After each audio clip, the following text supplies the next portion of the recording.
in the Senate, I think. Is it Miss Flyhacker? Yes. Okay. Let me just ask you just a general question. How long were you the chief of staff for ICE in the Biden administration? A year. Excuse me? 1 year. Looking at those 4 years, would you say they were successful in terms of border security?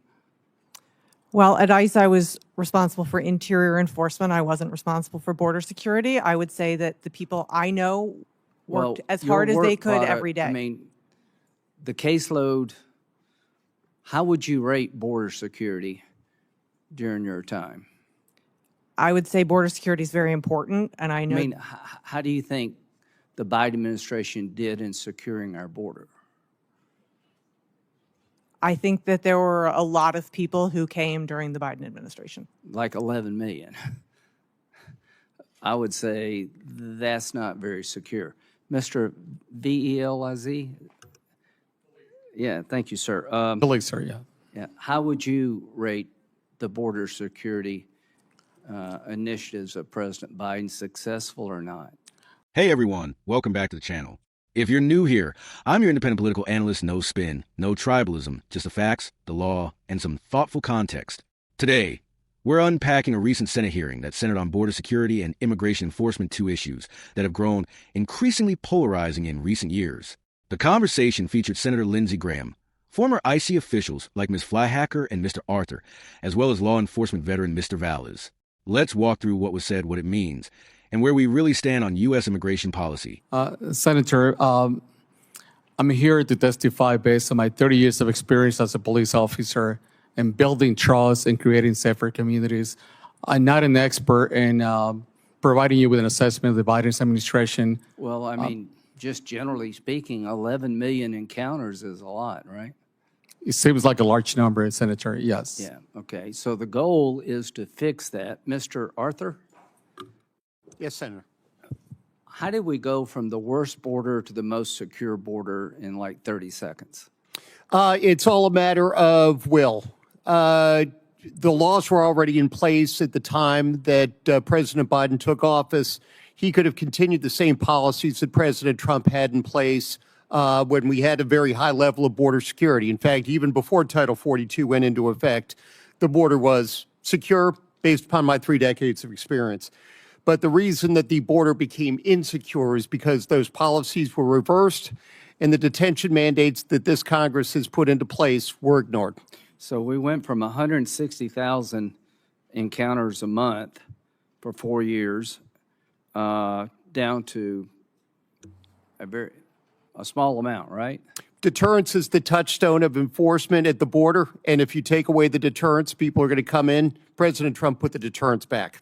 The only point I'm trying to make is that the people who are criticizing President Trump are the ones that allowed the problem to exist.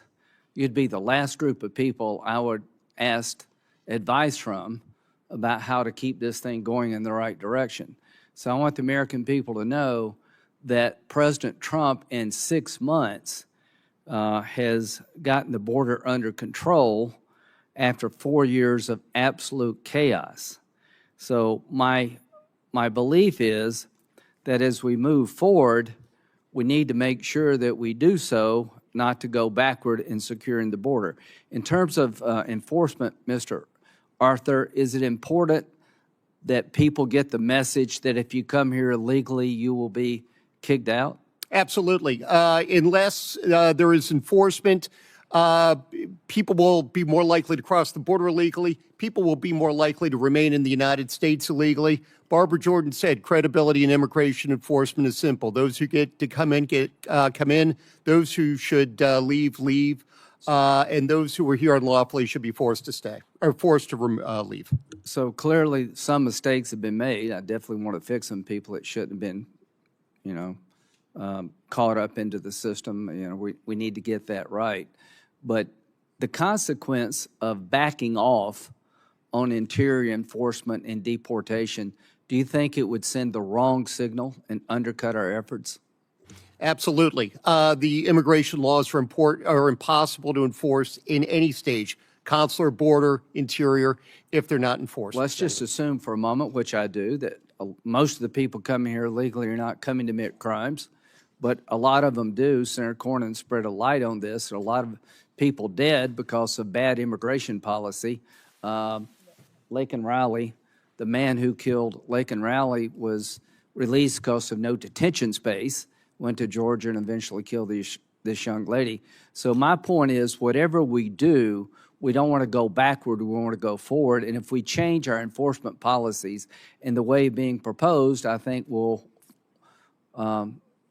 lose our gains, and I don't want to do that. Thank you, Senator Cornyn, for having this hearing. Thank you, Senator Graham. Senator Clip. First, Senator Graham began by questioning Ms. Flyhacker, who served as Chief of Staff for IC under the Biden administration. She clarified that her responsibility was for interior enforcement, not direct control over border operations. When asked about the state of border security during her time, she acknowledged a high number of migrant encounters, reportedly around 11 million, and admitted that such numbers likely indicate the border wasn't secure. From a neutral standpoint, her comments are worth noting. She didn't try to dodge the numbers. Instead, she stayed in her lane of expertise and let the facts speak for themselves. Then we heard from Mr. Valyz, a seasoned police officer with 30 years of experience. When pressed to rate President Biden's border policy, he declined, stating clearly that his focus was on community safety and building public trust, not on federal immigration enforcement. That's a fair and responsible position. In politics, it's tempting to speak on issues outside one's scope, especially in a hearing, but Valyz stayed grounded. Things took a sharper turn when Mr. Arthur, a former immigration judge, laid the blame for the current border crisis squarely on the Biden administration. According to Arthur, the Trump-era deterrence policies were effective and had the border under control, and the reversal of those policies, including Title 42 and detention mandates, led to a collapse in enforcement. Arthur made a strong argument for the role of deterrence in immigration policy, and whether you support Trump or not, it's a fact that border crossings did decline at times during his presidency, due in part to stricter enforcement. But it's also true that border dynamics are complex, often shaped by external factors like economic conditions, violence in home countries, and U.S. labor demands. So while Arthur blames policy changes, others might say the influx would have happened regardless. The truth likely lies somewhere in between. Another point raised was about interior enforcement and deportation. Arthur argued that backing off these areas sends a wrong message and encourages more unauthorized migration. Senator Graham seemed to agree, invoking a tragic example of a migrant who was released due to lack of detention space and later committed a violent crime. Now, it's important to say this carefully. Most undocumented immigrants do not commit violent crimes, and we shouldn't generalize from tragic cases. But one avoidable tragedy can be enough to shake public trust in the system. So yes, capacity, detention space, and swift processing all matter. So where does this leave us? From this hearing, one thing is clear. Immigration enforcement is only as credible as it is consistent. When policies shift every 4 years, it undermines trust on both sides of the political aisle.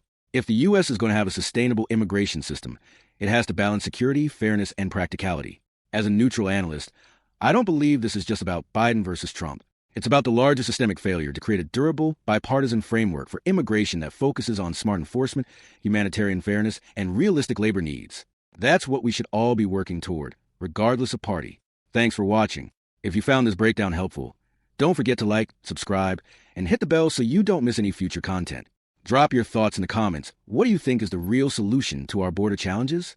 I'll see you in the next one. Stay informed, stay independent.